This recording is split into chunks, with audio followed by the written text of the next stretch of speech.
こんにちはなのだ。動画ナビゲーターのずんだもんなのだ。今日みんなに紹介するのはアフガニスタンなのだ。みんな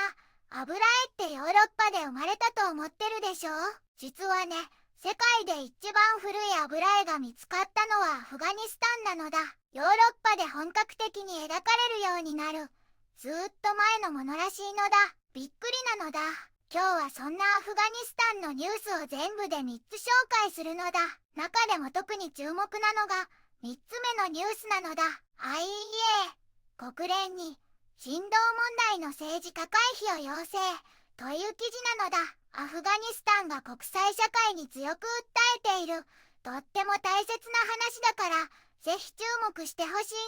よ。この動画が良いなって思ったら高評価とチャンネル登録よろしくなのだ。さあ、みんなで一緒にアフガニスタンの今を見ていくのだ。アフガニスタンは中央アジアに位置する山々に囲まれた内陸国なのだ。首都は歴史あるカブールでおよそ4000万人が暮らしているのだよ。かつてはシルクロードの要衝として栄え、多くの文化が行き交った豊かな歴史を持つ国なのだ。しかし近年は紛争が続き、現在は暫定政権が国を治めているのだ。そのため女性の権利や人道支援といった課題が国際社会から強く注目されているのだね。主要な産業は農業で、小麦や果物などが栽培されているほか、豊富な鉱物資源も眠っているのだ。多様な民族が共存し、美しい絨毯や伝統的な詩、音楽が育まれてきたのだよ。厳しい環境の中でも人々は温かく独自の文化を大切に守り続けている、そんな魅力にあふれた国なのだ。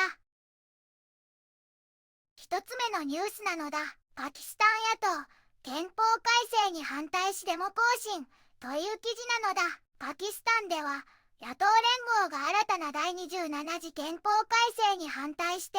議会から最高裁判所までデモ行進をしたのだ。この改正は11月13日に成立したばかりで、野党からは法の独立への攻撃だと強く批判されているのだ。法律は司法と軍の構造に大きな変更をもたらし、軍に有利で市民機関に不利な権力バランスを生み出すと懸念されているのだ。野党連合エヒーク、はい、タハフーズ、はい、ハイン、はい、パキスタン PTAP は憲法を元の形に戻すために抗議活動を組織したのだ。彼らは議会の外に集まって最高裁判所まで行進したのだ。複数の野党リーダーが参加して国民に憲法を守るよう強く呼びかけたのだ。特にエヒーク、イ、タハフユーズ・アイアン、イ、パキスタンのリーダーであるマフムード・カーン・アチャクザイ氏はパキスタン国民よ、目覚めて憲法を守るのだ。もし憲法が壊されれば大きな危機を招くことになるのだと警告したのだ。政府は野党を弾圧しながら不当な憲法改正を進めていると批判の声が上がっているのだ。2つ目のニュースなのだ。ロガール州で玉ねぎ生産が大幅増という記事なのだ。アフガニスタンのロガール州で今年の玉ねぎ生産がとっても増えたのだ。農業畜産局の報告によると、昨年より約300トンも増えて、合計で43,347.5 トンもの玉ねぎが収穫されたのだ。これは農家さんへの啓発活動や質の良い種が配られたこと、そして治安が安定していたことが大きな理由だと言われているのだ。玉ねぎだけじゃなく、小麦やリンゴ、豆やスイカも豊作だったのだ。でも、ある農家さんは、玉ねぎがたくさん取れたのに、市場にうまく届けられなくて、安く売らざるを得ないのが残念だと言っていたのだ。ロガール州は、農業が人々の暮らしを支える大切な地域なのだ。3つ目のニュースなのだ。IEA、国連に人道問題の政治化回避を要請という記事なのだ。アフガニスタン外相のムタキさんが国連の人道支援活動からイスラム首長国 IEA の代表が排除されていることに強く不満を表明したのだ。人道的な問題は政治的な事情と切り離して考えるべきだと主張しているのだ。アフガニスタンの治安はすでに安定していて、人道支援もこれまで以上に届けやすくなっているのだ。ムタキさんは、ただ緊急の支援をするだけでなく、アフガニスタンの経済成長や人々の自立を促すような長期的な支援が必要だと訴えているのだ。特にインフラ整備や復興が重要だと言っているのだ。40年間の戦争で国は大きな被害を受けたから、難民の帰還や気候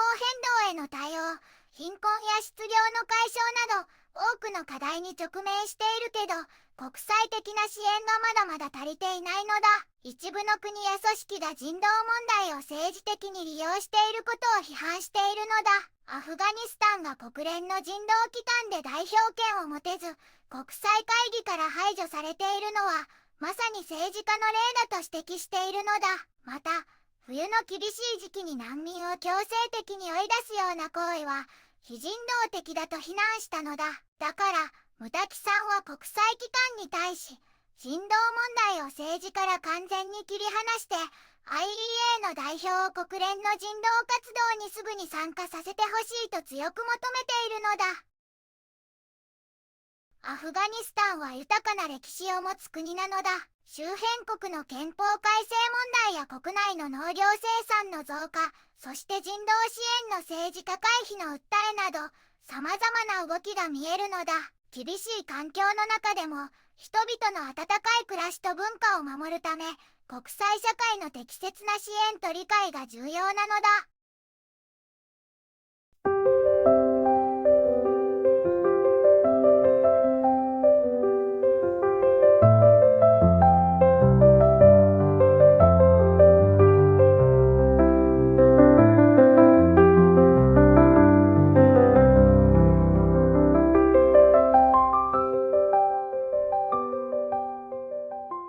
こんにちはなのだ。この番組では世界のあまり知られていない国や地域からちょっと不思議でちょっと感動するニュースをお届けするのだ。日本ではあまり話題にならないけど、世界には僕たちが知らないままの出来事や優しさや驚きに満ちた物語がたくさんあるのだよ。テレビでもネットでもあまり見かけない。けれど本当はもっと伝えられるべき小さな世界の声。そんな声を僕と一緒に見つけに行くのだ。さあ、一緒に知られざる世界の旅を始めるのだ。